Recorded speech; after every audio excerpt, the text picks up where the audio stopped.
Back in the day, like a decade ago, I used to be able to go on Facebook Marketplace with a cool little $4,000 or $5,000 and get me a little car, like a 2010 Honda Civic. Fast forward to today, and $4,000 or $5,000 still only get me a 2010 Honda Civic. Maybe a 2012. Man, I used to get on there with a cool couple $1,000s and get a little beater, something that would go from point A to point B.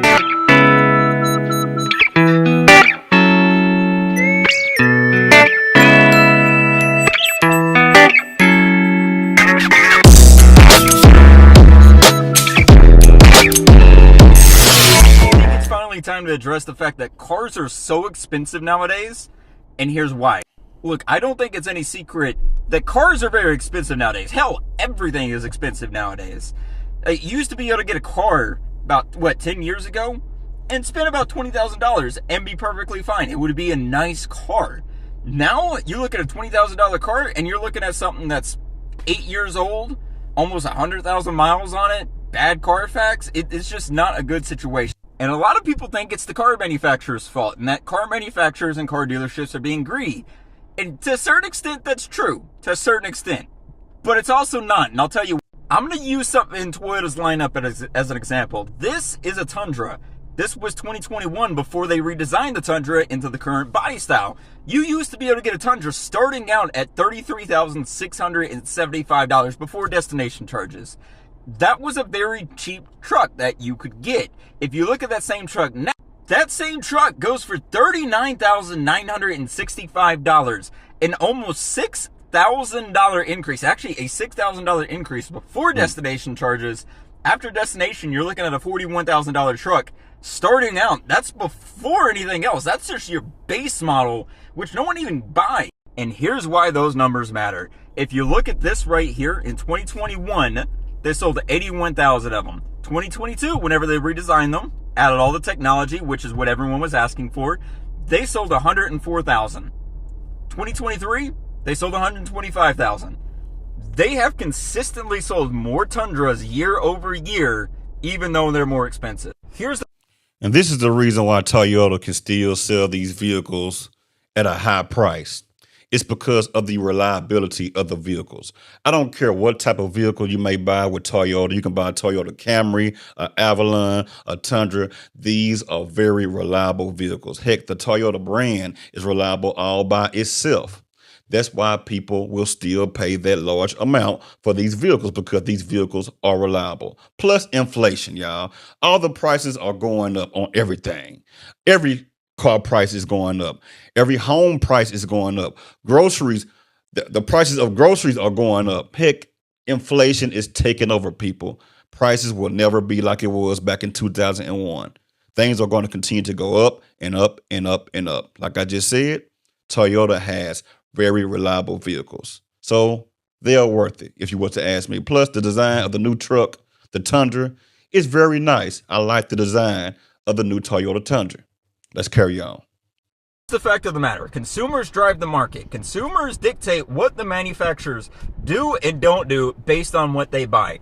People don't buy vehicles now that don't have technology on them. Right. And that's how you get cheap vehicles. People want the technology. People want the touchscreen, the safety features, right, blind spot monitoring, 360 camera, heated seats, sunroof. Right. Everyone wants that stuff. And once you start adding that into vehicles, the price just goes up. And that's the unfortunate truth. I am going to acknowledge the dealership markups during COVID, because that was crazy. That shouldn't have happened. The fact that dealerships were marking up $10,000, $15,000 over MSRP shouldn't have been a thing. But it was. It's not anymore, though. You can actually get a really good deal on just about every single vehicle that you go to buy. But they're all expensive, and that's the situation. Let me know what you guys think about what I said down in the comments below. Am I crazy? Am I spitting the truth? You decide. Let me know. And remember, shoot your back, shot your back.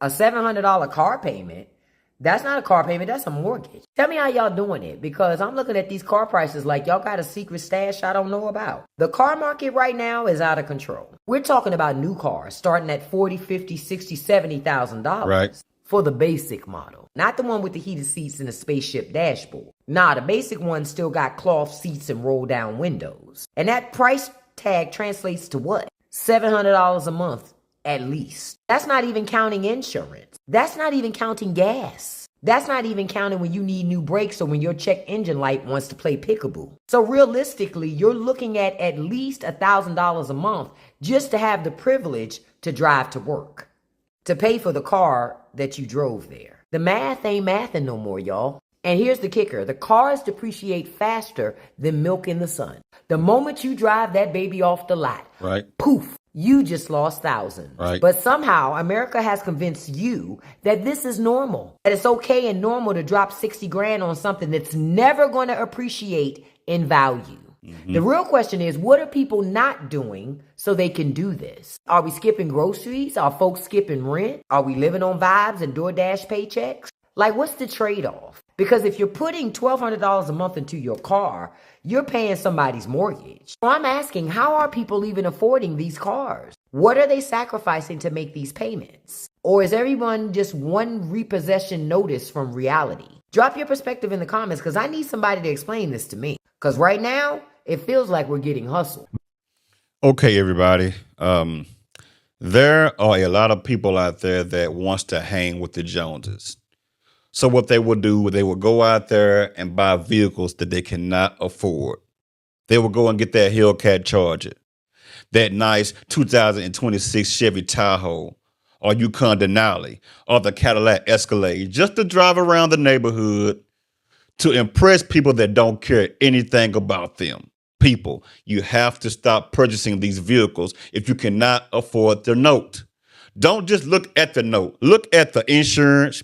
Look at the maintenance of the vehicle. That is how much it's going to cost you to drive that vehicle each and every single month. For instance, if that car note is $900 a month and your insurance is $300, I ain't going to say $300. I'm going to say $150 a month.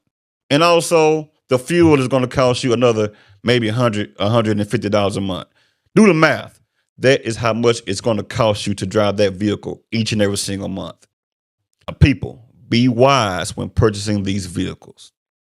Ain't nothing wrong with a car note. Just make sure that you can afford that car note. And what I mean by that, the payment on the vehicle, the insurance, and the maintenance, and also the fuel. Make sure you can afford that first before purchasing that vehicle. That's all I'm saying, people. Be wise. Back in the day, like a decade ago, I used to be able to go on Facebook Marketplace with a cool little $4,000 or $5,000 and get me a little car, like a 2010 Honda Civic.